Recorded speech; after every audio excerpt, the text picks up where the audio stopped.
প্রচার প্রচারণায় জনগণের দ্বারপ্রান্তে ধানের শীষ প্রার্থী জিন্না কবিরের সহধর্মিণী শায়লা কবির আলো। জুয়েল মিয়া প্রতিবেদনে দেখুন বিস্তারিত। আসন্ন ত্রয়োদশ জাতীয় সংসদ নির্বাচনকে সামনে রেখে ব্যস্ত সময় পার করছে মানিকগঞ্জ ১ আসনের ধানের শেষ মনোনীত প্রার্থী এস জিন্না প্রবীরের সহধর্মিণী শায়লা কবির। সকাল থেকে দিনব্যাপী গ্রামের পাড়া মহল্লায় সাধারণ ভোটারদের দ্বার প্রান্তে ধানের শীষের ভোট প্রার্থনা করছেন তিনি।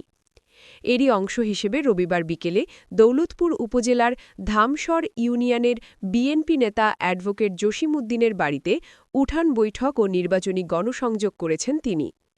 প্রচারণা সভায় সভাপতি ছিলেন জনাব মোহাম্মদ আইনাল হক, ৬ নং ওয়ার্ড বিএনপি ধামসর ইউনিয়ন ও সকল অঙ্গ সংগঠনের নেতৃবৃন্দ উপস্থিত ছিলেন। না হলে চিকিৎসা সেবা বা অন্যথায় আপনারা ক্যাশ টাকাও নিতে পারবেন।